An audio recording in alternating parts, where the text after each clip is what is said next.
Bienvenidos al curso virtual Matriarca y Madres en la Biblia. Estamos en los cursos de los martes de Biblia y el día de hoy vamos a empezar con el primer tema, la maternidad en la Biblia.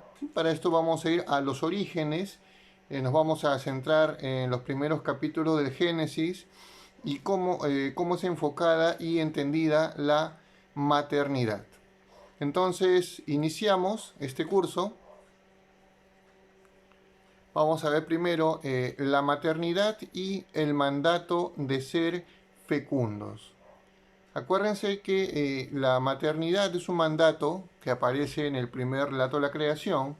Solo tenemos en Génesis capítulo 1, versículo 28, leo la cita, y los bendijo Dios y les dijo Dios, sean fructíferos y multiplíquense y llenen la tierra, y sométenla y manden en los peces del mar, en las aves de los cielos y todo animal que repte sobre la tierra. Como culmen de esta creación, ¿no? Si nosotros leemos todo el capítulo 1, hay todo un esquema, ¿no? En el orden de la creación, y vamos a decir, la joya de la creación son los seres humanos, pero no solamente es que Dios crea al hombre o al varón y a la mujer, sino también que les da una dignidad especial, y esto lo tenemos también desde el versículo 26, cuando se dice pues que el hombre y la mujer son creados a imagen y semejanza de Dios. Pero no solamente es eso, sino que en el versículo 28 se explica o se profundiza en esta dignidad que tiene el hombre cuando Dios los bendice y les da pues este mandato para que tengan hijos, ¿sí? O sea, esta es la única manera en que se puede lograr la maternidad. De hecho, si nos ponemos a analizar esta orden y esta bendición de Dios, vamos a encontrar que 3 veces Dios va a enfatizar este tema de ser fecundos, ¿no? Utiliza expresiones como ser fructíferos, que se multipliquen o aumenten, o también pues que llenen la tierra o que la pueblen de seres humanos. En la Biblia, cuando se repite 3 veces una palabra o 3 veces una idea, es una manera pues de expresar un superlativo, o también cuando se quiere enmarcar una idea central en el texto, ¿no?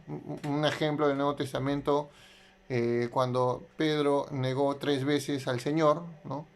Es una manera de decir pues que en ese momento de debilidad, pues Pedro negó al Señor de una manera enfática, ¿no? Y muy fuerte, ¿no? Porque fueron 3 veces. O cuando el Señor, ¿no? Se le dice a Pedro, apacienta a mis corderos o a mis ovejas, ¿no? 3 veces, ¿no? En el último capítulo del Evangelio de Juan. Igual, este triple mandato es una manera de enfatizar el encargo del Señor. Entonces el número 3 en la Biblia implica eso, ¿no? Enfatizar en algo o en una orden. En este caso, 3 veces que se diga o la expresión que el hombre tiene que multiplicarse, que tiene que ser fecundo, es porque es un mandato que no está a discusión, ¿sí? Es porque también parte de ser imagen de Dios tiene que ver mucho con el tema de ser fecundos. Eso lo vamos a ver, ¿sí? A continuación. No se puede desligar el mandato de ser soberanos en la creación. Ojo, el ser humano es soberano en representación de Dios, ¿sí? Entonces, no se puede desligar el mandato de ser soberanos de la creación con el mandato de ser fecundos a través de la maternidad. La maternidad y fecundidad de la mujer es el medio por el cual el ser humano se convierte en imagen de Dios en relación con su capacidad de dar vida, ¿sí? Entonces, entre el varón y la mujer, pues, ¿quién tiene esta facultad que nos asemeja a Dios como humanidad? Pues es la mujer, ¿no? Por su maternidad, pues se asemeja a esta capacidad creadora que tiene Dios. En Génesis 2, ¿no? Cuando la mujer es formada a partir del varón, acuérdense que en el capítulo 2 está la narración que Dios pone un huerto, ¿no? En el huerto va a poner a Adán. Acuérdense que Después, para buscar una compañía adecuada, una ayuda idónea para el hombre, que eran los animales, ¿no? Y Adán, al no poder encontrar una ayuda idónea entre los animales, pues Dios va, o Yahvé va a tomar de su costado una costilla y a partir de ahí va a formar a la mujer. Entonces, en Génesis 2, cuando la mujer es formada a partir del costado del varón, se muestra, bueno, que la maternidad es producto de la unión o el acto sexual entre el varón y la mujer. Porque ambos se reconocen iguales por encima de los animales u otras criaturas de la creación. Acuérdense de las palabras de Adán, ¿no? Cuando Yahvé le presenta a Eva, ¿no? Le dice, esta es carne de mi carne o hueso de mis huesos. ¿Sí? Entonces, ¿por qué la mujer, ¿sí?, se convierte en una ayuda idónea, ¿no?, para el varón? Porque la mujer es creada a partir del varón, o sea, están en una situación o en una igualdad, son semejantes entre ellos. Esto pone, ¿no?, a la mujer y al varón por encima de los animales. Es por eso que en este relato, ¿no?, se nos dice que entre los animales no se pudo encontrar una ayuda idónea, porque la pareja ideal, adecuada para el varón, es la mujer, ¿no? Incluso, ¿no?, en el texto bíblico que tenemos aquí, en el versículo 24, cuando dice, por eso deja al hombre a su padre y a su madre, y se une a su mujer, se hacen una sola carne. ¿Qué quiere decir esto? Esto es una manera de explicar, ¿no? Los israelitas, ¿no?, se hacían esta pregunta: ¿por qué el hombre y la mujer se atraen el uno al otro? ¿No? ¿Por qué existe esta atracción sexual? Ah, porque en el inicio, ¿no?, o en el principio, ¿no?, la mujer, ¿no?, formaba una unidad con el varón, ¿no? Dios, ¿no?, la formó, la sacó de su costado de Adán, o sea, es de su carne, es de su sangre, ¿no? Es por eso que el hombre y la mujer tienden, vamos a ir a encontrarse, tienden a tener esta atracción el uno al otro, ¿no?, para volver a ser una sola carne como fue en el inicio, ¿sí? Entonces, esta es una manera de explicar, insisto una vez más, desde el punto de vista de la Biblia, por qué el hombre y la mujer se atraen, ¿no? Y es a partir de esta atracción, de esta unión, ¿no?, del acto sexual, que va a surgir nueva vida, ¿no? Y esta nueva vida, a su vez, viene a ser el cumplimiento del mandato que Dios les da en la creación: que se multipliquen, que sean fructíferos, ¿no?, y que llenen la tierra. La maternidad y la promesa en Génesis 3.15. ¿Sí? Vamos a leer Génesis 3.15. Enemistad pondré entre ti y la mujer, entre tu linaje y su linaje. Él te pisará la cabeza mientras tú acechas, bueno, su calcañar. Acuérdense que en este relato la serpiente, ¿no?, va a tentar a Eva, ¿no?, y a Adán, les hace comer del fruto prohibido, ¿no?, del fruto del conocimiento del bien y del mal. Dios confronta a Adán, ¿no?, y a Eva, ¿no? Ambos primero se lanzan excusas, ¿no? Adán le dice, la mujer que tú me diste, ¿no?, me hizo comer. Y cuando le pregunta a Eva, la serpiente, ¿no?, me engañó. Entonces, cuando Dios pues va a decretar el castigo porque se ha quebrado el único mandato que había dado en el jardín, en el huerto del Edén, ¿no?, menciona pues que va a haber esta enemistad por varias generaciones entre la mujer y la serpiente, ¿no?, entre el linaje de la serpiente y el linaje de la mujer. Pero al final promete, ¿no?, que un hijo de esta mujer, un descendiente de esta mujer, va a derrotar o va a pisar a la serpiente, que fue el que dio origen a la caída de la humanidad. Entonces, después de la caída del hombre, ¿no?, Dios promete salvar al hombre que ha caído en pecado y ha perdido esta justicia original de sus primeros padres. Pero Dios actuará a través de la maternidad de la mujer. Un hijo de mujer o sea, alguien del linaje humano, será el que derrote a la serpiente. No voy a entrar mucho en detalle, pero aquí la serpiente es la representación de un ser celestial, ¿no? Un ser angélico, que se ha revelado a Dios, ¿no? Y que más tarde en la tradición judía y cristiana va a ser identificado con Satanás o el diablo, ¿sí? Concretamente en el Nuevo Testamento, ¿no? Se identifica en el libro del Apocalipsis a la serpiente con Satanás o el diablo.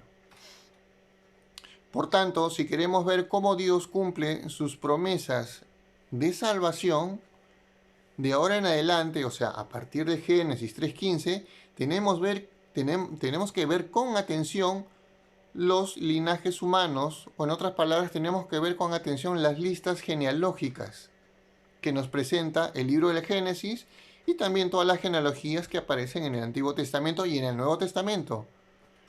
Porque las genealogías son esa ruta por la cual Dios, ¿no?, va a ir cumpliendo su promesa de un hijo de mujer que pisará la cabeza de la serpiente. Entonces, si alguna vez ustedes se preguntaron por qué hay tantas genealogías que son aburridas de leer en la Biblia, es porque en realidad es a través de estas genealogías que Dios va a empezar a cumplir su promesa, que fue dada en Génesis 3.15.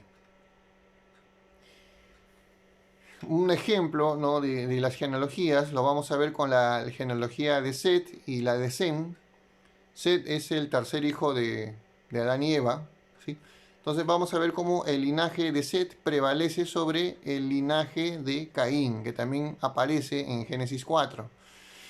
Miren, después de presentar la genealogía perversa de Caín, que lo tenemos en Génesis 4, del 17 al 24, que se caracteriza porque sus patriarcas fundadores, o sea, los patriarcas del linaje de Caín, son modelos de opresión, ¿no? Por ejemplo, en el inicio de Génesis 4:17 se nos menciona que Caín construye una ciudad, ¿sí? Voy ahorita a mi Biblia, también les invito a que cojan su Biblia, nos vamos a Génesis 4:17, ¿sí? Dice así: Caín tuvo relaciones con su mujer, que concibió y dio a luz a Enoc. Construyó una ciudad y la llamó Enoc, como el nombre de su hijo. Entonces aquí vemos que el origen de las ciudades está en el linaje de Caín. ¿Por qué esto es importante? Porque si nosotros leemos con atención el Antiguo Testamento, nos vamos a dar cuenta que Israel se ve a sí mismo como un pueblo de pastores. Y normalmente las grandes ciudades como Babilonia o Babel o Asiria, Nínive o Egipto son los que van a oprimir a Israel, ¿sí? Una lectura atenta, insisto, en el Antiguo Testamento va a ver que las ciudades son vistos como centros de opresión. Babilonia o Babel, Nínive, Egipto. En otras palabras, lo que se nos está diciendo es cuál es el origen de estas ciudades que en la historia de Israel los han estado conquistando, oprimiendo. Es que su origen está en Caín. Él fue el que construyó la primera ciudad.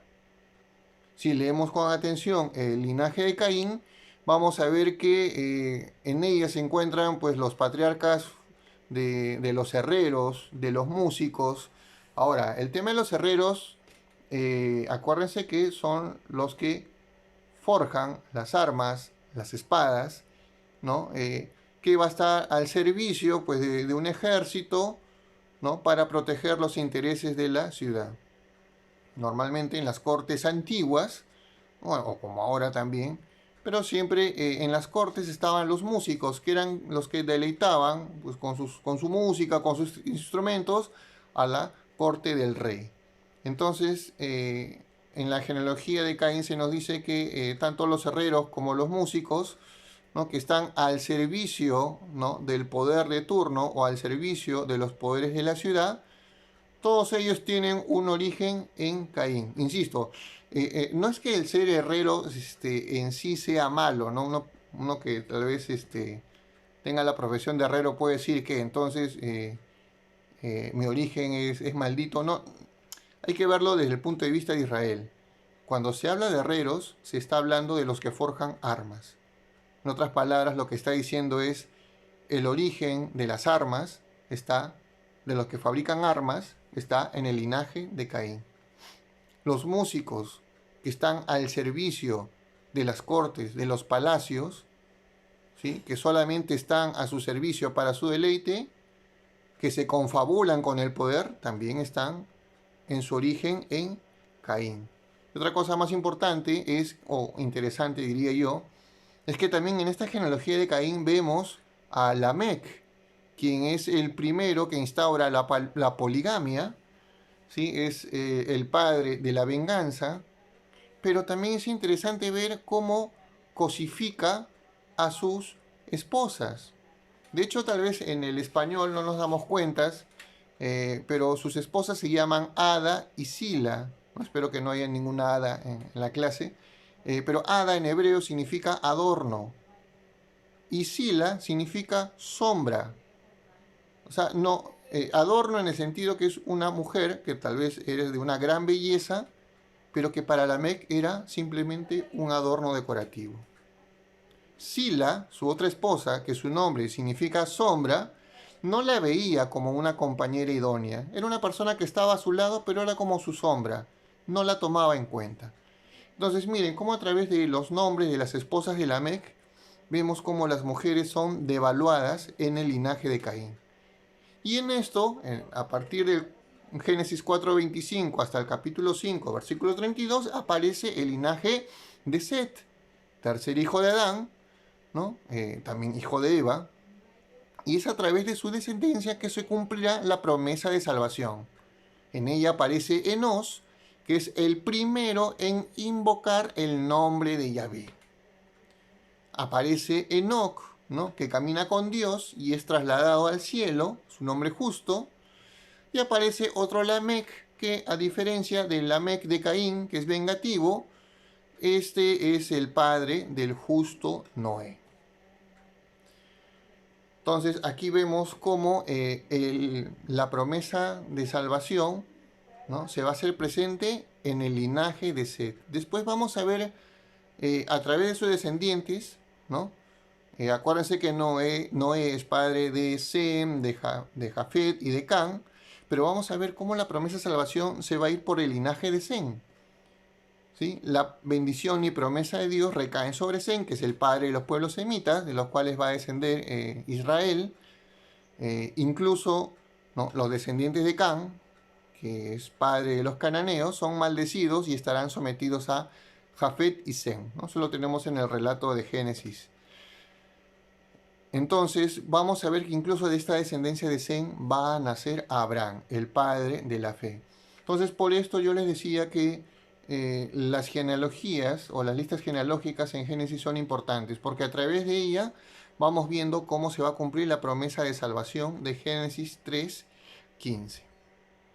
Y obviamente, para que haya listas genealógicas, aunque en estas listas aparezcan nombres de varones, esto no puede existir si no hay mujeres, ¿no? Que con el don de la maternidad dan a luz a estos hijos. Vamos a ver el primer hijo de Eva, ¿no? Vamos a comparar Génesis 4:1, si es que no me equivoco, Génesis 4:1 y Génesis 4:25. Vamos a ver cómo están estas dos lecturas. Vamos a darnos cuenta que tienen una estructura paralela muy similar. Por ejemplo, en Génesis 4:1 dice, conoció el Adán, así está en el texto hebreo, conoció el Adán a Eva, su mujer, y miren cómo está en Génesis 4:25. Adán conoció otra vez a su mujer. En Génesis 4:1, la cual concibió y dio a luz a Caín, en 4:25, y ella dio a luz un hijo al que puso por nombre Set. En Génesis 4:1, y dijo, o sea, Eva, he adquirido un varón con Yahvé. En Génesis 4:25 diciendo, Dios me ha otorgado otro descendiente en lugar de Abel porque le mató Caín. Entonces, esta estructura que a mí me parece interesante y espero que también sea interesante para ustedes, nos muestran un paralelo entre el anuncio del nacimiento de Caín, y que es el primogénito de Eva y de Adán, y el anuncio del nacimiento de Sem, que va a ser su nuevo primogénito, porque vamos a ver, Caín es maldecido por Dios, ¿no? La promesa de bendición no va a ser a través de su linaje, Abel ha sido asesinado, entonces es por eso que se muestra la descendencia de Set. La estructura literaria es similar en la narración, ¿no? Del nacimiento de Caín y Set. Eso ya lo hemos visto.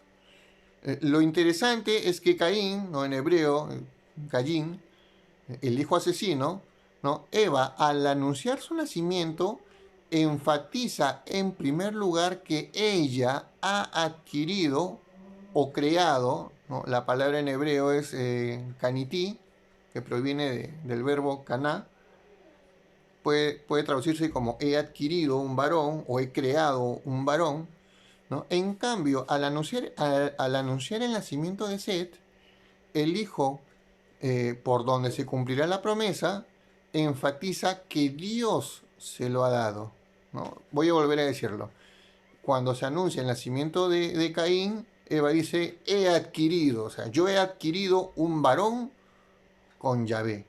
En cambio, con C dice, Dios me ha otorgado otro descendiente. Al parecer, la actitud de Eva con el primer hijo responde a un patrón literario en el cual la humanidad siempre quiere conseguir la bendición divina a expensas de Dios. Tenemos un ejemplo con Sara y el uso que hace de su esclava Agar para tener un hijo, ¿sí? Ismael, que a las finales lo va a terminar rechazando, o el tema de la torre de Babel, ¿no? Que quieren construir una torre tan alta para poder llegar al cielo. Entonces, esta es una estructura literaria que se va a repetir en Génesis. La humanidad quiere la bendición de Dios a expensas de Dios. En este caso, Eva con Caín quiere un hijo para que se cumpla la promesa de Génesis 3:15, pero falla. Normalmente en las Biblias a veces no nos damos cuenta porque en las Biblias normalmente se traduce como he adquirido un varón con el favor de Yahvé o con la ayuda de Yahvé. Pero en hebreo literalmente dice he adquirido o creado un varón con Yahvé. Y en esta traducción literal puede tener muchos significados. Y uno de esos significados es que Eva está viéndose a sí misma como una rival de Yahvé en el sentido de poder generar vida. Por eso dice, he adquirido un varón, ¿no? Con Yahvé o en igualdad de condiciones de Yahvé. Pero ya en Génesis 4:25 el tono de Eva cambia, ¿no? Ahí ella reconoce, Dios me ha otorgado otro descendiente. La maternidad corre peligro en Génesis 6, del 1 al 4. Vamos a ver qué dice. Cuando la humanidad comenzó a multiplicarse sobre la haz de la tierra y les nacieron hijas, vinieron los hijos de Dios, vieron los hijos de Dios que las hijas de los hombres les venían bien y tomaron por mujeres a las que preferían de entre todas ellas. Entonces dijo Yahvé, no permanecerá para siempre mi espíritu en el hombre, porque no es más que carne, que sus días sean 120 años. Los nefilín existían en la tierra por aquel entonces y también después, cuando los hijos de Dios se unían a las hijas de los hombres y ellas les daban hijos. Estos fueron los héroes de la antigüedad, hombres famosos. ¿Sí? A ver, no sé si alguna vez ya han leído este pasaje. Tradicionalmente, ¿no? Los padres de la iglesia, a partir del siglo II o siglo III, interpretaban que los hijos de Dios es la descendencia de Set y las hijas de las mujeres es la descendencia de Caín, ¿sí? como que las hijas de Caín pues pervierten a la descendencia de Set y de ella nacen los Nefilim. Pero esta es una interpretación posterior porque en la mentalidad más antigua de Israel, ¿no? En primer lugar, los hijos de Dios es una referencia a la corte celestial, ¿no? A seres celestiales o a seres angélicos. Y en la creencia primitiva de Israel, como en otros pueblos, pues se creían que, o se pensaba que los seres celestiales podían aparearse con mujeres. Un ejemplo análogo, ¿no? En otras culturas, ¿no? Así, los dioses podían concebir o tener relaciones con mujeres de las cuales nacían semidioses, ¿no? Por ejemplo, Hércules, ¿no? Su padre es Zeus y su madre es una mortal. En ese sentido, en el pensamiento más primitivo de Israel, también se creía este tipo de idea, ¿no? Que los seres celestiales podían aparearse con mujeres. Y de eso se trata el texto, ¿no? El texto lo que está diciendo es que un grupo, ¿no? De los hijos de Dios, un grupo de la corte celestial, se revela ante Dios, ¿no? Y empieza a tener relaciones y a tener hijos con ciertas mujeres, de las cuales nacen los Nefilim, que en la Biblia es traducido a veces como gigantes. ¿Sí? Y dice y que estos fueron, y esto fue como una especie de una antesala para la corrupción de la humanidad. Porque esto es el prólogo del relato del diluvio, en donde se dice que el mal se extendió por toda la humanidad y Dios manda el castigo del diluvio. A ver, un poquito para comentar esto. La maternidad de las mujeres, ¿no? Y su promesa de salvación, de que un hijo de mujer pisará la cabeza de la serpiente, se ve amenazada. ¿Por qué razón? Porque algunos de los hijos de Dios, seres celestiales, se rebelan ante Dios y quieren pervertir el linaje humano, corrompiéndolo, ¿no? Yendo en contra del mandato divino que la humanidad debe ser fecunda entre ellos mismos. O sea, el hecho que estos hijos de Dios tengan relaciones y tengan hijos con mujeres está yendo en contra del mandato de Dios en Génesis 1.28 cuando le dice al hombre, ¿no? Al varón y a la mujer, que entre ellos tienen que fecundar y poblar la tierra. Entonces Génesis 6 del 1 al 4 es, vamos a decir, una rebelión contra esta orden explícita de Génesis 1.28. La narración busca explicar cómo la humanidad, o sea, en los pueblos antiguos, para validar su dominio o expansión por el mundo, se atribuyen orígenes divinos, ¿no? Los reinos antiguos atribuían que sus reyes eran hijos de dioses. El faraón se creía que era hijo del dios Sol, si es que no me equivoco. En el caso del Tahuantinsuyo, el Inca también se veía como hijo de Dios. En el mundo antiguo, ¿no? Por ejemplo, los semidioses como Hércules, Perseo, Aquiles, son motivo de orgullo para los griegos porque se les atribuyen orígenes divinos, pero son vistos como una aberración por Israel, porque ven en ellos la perversión del don de la maternidad, que debe poner su confianza en Dios y que Él cumplirá su promesa. Acuérdense la promesa de Génesis 3.15. Con esto, insisto una vez más, no se quiere afirmar que los ángeles puedan tener relaciones sexuales o que puedan tener hijos o que los semidioses como Hércules existan. Pero en la mentalidad antigua de Israel esto era común y posible. Su angeología o angelología no es tan desarrollada como la que tenemos ahora y es más primitiva que incluso la angelología que aparece en el Nuevo Testamento. Acuérdense que Jesús, en una discusión con los saduceos, pues menciona que los ángeles no se casan o que los seres humanos en la resurrección van a ser como ángeles, no necesitan casarse. Entonces, una breve conclusión acerca de la maternidad en la Biblia. La maternidad en la Biblia es una bendición de Dios y es el medio por el cual la mujer es parte de la actividad creadora de Dios. Es a través de la maternidad que Dios promete un Salvador que pisará la cabeza de la serpiente. Disculpa, ahí está mal, lo voy a corregir en la diapositiva. Que pisará la cabeza de la serpiente. Las genealogías en Génesis son el vehículo por el cual Dios cumple su promesa a través, ¿no?, de las mujeres, aunque normalmente aparezcan varones en las genealogías. Eva nos da dos ejemplos de cómo entender la maternidad. Con Caín, una maternidad apartada de Dios o en competencia con él, y con Set, una maternidad vista como don de Dios. En los pueblos antiguos, la maternidad, ¿no?, de las mujeres embarazadas por seres divinos es visto como motivo de orgullo, pero para Israel es un motivo de perversión que va en contra del mandato de Génesis 1:28. Si nosotros tenemos en cuenta esto, ahora podemos entender por qué en la Biblia, en el Antiguo Testamento, es valorada mucho la maternidad y es visto como una humillación o una maldición la esterilidad de la mujer. ¿Sí? Entonces, ¿por qué? Porque toda mujer, ¿no?, a través de la maternidad, vamos a decir, es cooperadora de la acción creadora de Dios, ¿no? Y también porque está latente esta promesa, ¿no? El que pisará la cabeza de la serpiente, ¿no?, prometido en Génesis 3:15, va a nacer de un hijo de mujer. En la época de Jesús también estaba esta esperanza que toda mujer podría ser la madre del Mesías. Entonces, espero que esta clase haya sido de mucha ayuda para comprender la importancia de la maternidad y también su perspectiva teológica en la Biblia, fundamentado en Génesis, en Eva, ¿no?, en las genealogías. Y ya en las otras clases vamos a ir profundizando en las matriarcas en el Génesis.